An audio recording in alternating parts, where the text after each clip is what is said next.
doesn't mean that Hillary would have been a good choice either. She was a terrible choice. She's a corrupt politician, one of the most unlikable people that's ever run for office. They were trying to get people to be supporting her just because she's a woman. This is going to be her history. Women, ladies, I stand with her. So there's all these women that have this blind allegiance towards this career politician, completely full of shit. She's been full of shit forever. Hillary says Democrats' trap is pushing woke crap. So the Dems have become so dense that even she's making sense. In a new interview, Hillary Clinton, the first lady of second place, was that terrible? When Hillary Clinton's name crept back into the headlines, Joe Rogan and Greg Gutfeld didn't flinch. They came armed, with a flamethrower of razor-sharp wit and sarcasm hotter than her infamous deleted emails. They scorched through every stage appearance and failed political resurrection like it was amateur night for legacy meltdowns. From shady foundation fiascos to awkward wardrobe diplomacy, no corner of her career was spared. This wasn't just a roast. It was an unfiltered, no-holds-barred takedown of the entire Clinton legacy, dripping with hilariously brutal honesty and unapologetic satire from beginning to end. Like, I was infuriated when people that I knew that I was friends with were trying to tell me that Hillary Clinton was a good choice. And that's the same choice. I'm like, look, I don't know if she's murdered people, but I know that I worry that she's murdered people. That's a real. I really wonder. Like this Seth Rich. I know.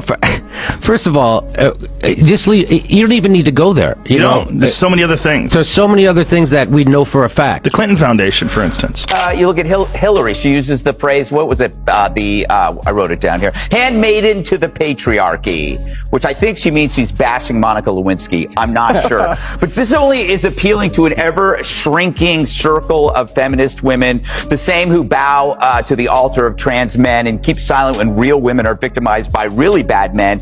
But again, it's another assigned opinion that's lazily presented, men against women. Every time Hillary Clinton vanishes from the spotlight, she returns like a political ghost, haunting a nation already drained and emotionally bankrupt. She's rebranded herself more times than a failing fast food chain, trying to sell the same cold fries in a shinier box, hoping people won't notice. Joe Rogan and Greg Gutfeld didn't need cue cards or prep. The roast wrote itself. One glance at Hillary's timeline of accomplishments, and they nearly choked on the hypocrisy buffet, buried beneath layers of contradiction, deflection, and decades of political theater disguised as progress. Will her new foreign policy class change minds that she's a horse's ass? This week, Columbia University shared a video promoting a new course that's co-taught by Hillary Clinton. Believe me, no one's more thrilled to have Hillary out of the house than Bill. Speaking of Bill, if you're a lady who is a solid 8 or above, he'll tutor you for free. If you're enjoying this video, don't forget to subscribe to the channel and hit the bell icon for more brutal truth. It all begins with Hillary Clinton's world record-setting talent for dodging accountability. If slipperiness were an Olympic event, she'd outshine Michael Phelps and break the medal count. From the chaos of Benghazi to the notorious email server saga, she doesn't own responsibility. She kidnaps it, locks it in a basement, and slaps a duct-taped copy of what happened on its face like a ransom note. While regular Americans were learning how to open PDFs, Hillary was out there smashing Blackberries like she was auditioning for Office Space 2. I don't think the Clintons were involved with P. Diddy, do you? No, but Epstein. Was Epstein involved with P. Diddy? No, I just feel like these pedophile rings have to cross points at some point. Like, I was infuriated when people that I knew that I was friends with were trying to tell me that Hillary Clinton was a good choice. And that's the same choice. I'm like, look, I don't know if she's murdered people, but I know that I worry that she's murdered people. That's a real. I really wonder. Like this Seth Rich. I know. First of all, just leave. You don't even need to go there. You know, there's so many other things. There's so many other things that we know for a fact. The Clinton Foundation, for instance. And who could forget the infamous private email server scandal? That wasn't just a misstep. It was a full-blown Broadway musical of bad judgment, complete with spotlights and chorus lines of denial. While most Americans were using Gmail like normal people, Hillary set up a DIY server like she was brewing artisanal cover-ups in a Brooklyn basement during a blackout. Joe Rogan didn't need to stretch the truth. All he had to do was highlight that she was handling state secrets with the same caution a teenager uses to hide texts from snooping parents. Reckless, sloppy, and somehow proud of it. First, she wasn't elected. Now Hillary's class gets rejected. True, even students on the left give Professor Clinton an F. Students in Hillary Clinton's new class says it sucks. Even more than an intern who... you know where this is going. But it's the smartest realization on campus since someone realized you could put vodka up your butt. Thanks, Shannon. Lose elections by focusing on causes that only affect a small fraction of voters.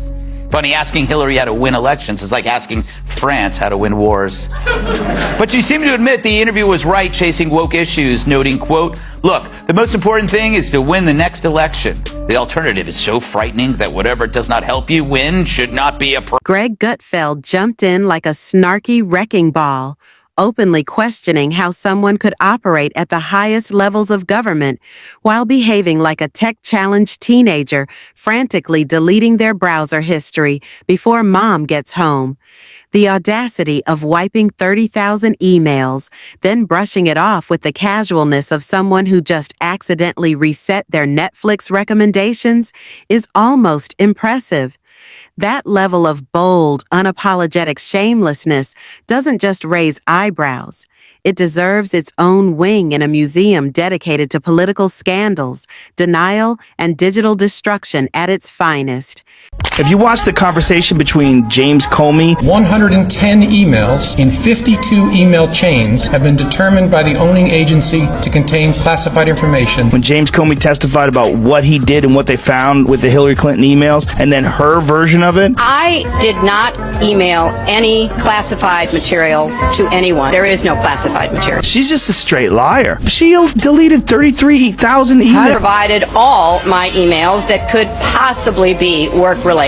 Several thousand work-related emails that were not among the group of 30,000 emails returned by Secretary Clinton. When they rigged the DNC, they rigged the primaries so that Bernie Sanders... Greg Gutfeld practically burst into sarcastic applause as he pointed out that Hillary's feminism only showed up when it was politically convenient.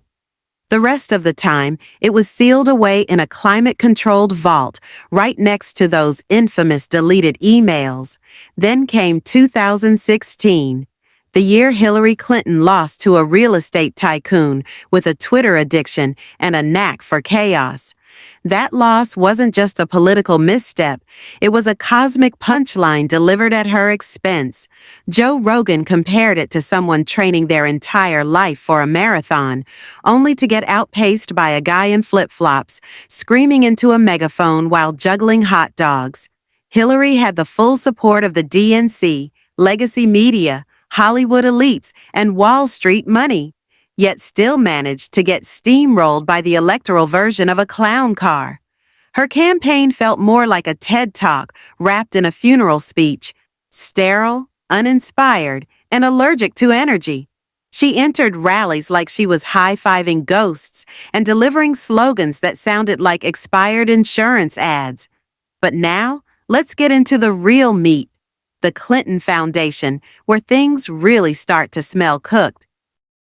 All right, she lost an election, and now she's projecting. Hillary Clinton went on The View this week, which immediately raises a serious question. What's the weight capacity for that stage? But you'll never guess what she talked about. Her love of gardening, the things she does to stay healthy, how much she adores catching and cooking stray kittens. Nah, it was Donald Trump. Joe Rogan asked the obvious question. How do you run a global charity and somehow end up wealthier than when you started?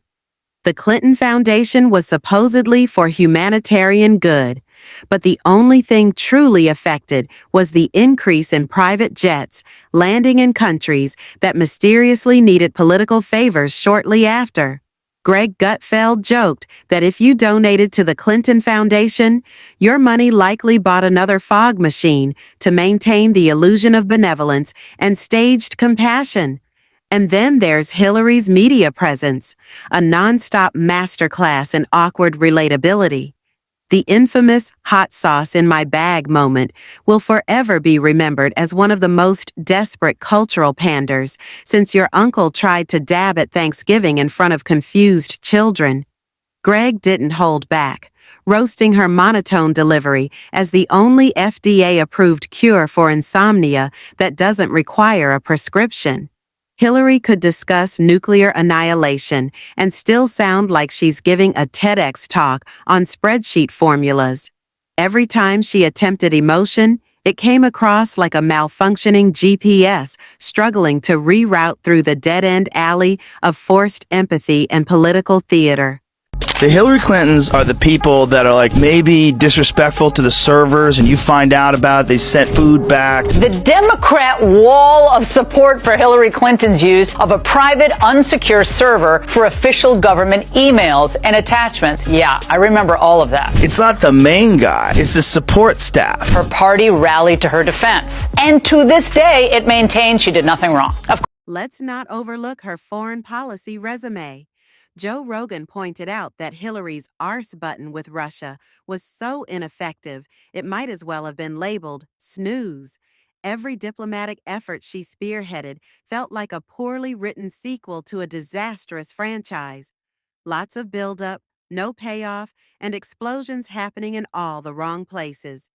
Greg Gutfeld added that if chaos were a currency, Hillary would be the Federal Reserve, printing it nonstop. Then there's her relationship with the media, an alliance so tangled and backstabbing it makes Game of Thrones look like a kindergarten play. She enjoyed soft interviews where the toughest question was probably, "What's your favorite flavor of privilege?" Yet, somehow, she still came off as disingenuous and rehearsed. Hillary went on a nationwide blame tour that made Taylor Swift's X list look like a tiny pocket note. Greg swears Hillary blamed everyone but her own reflection.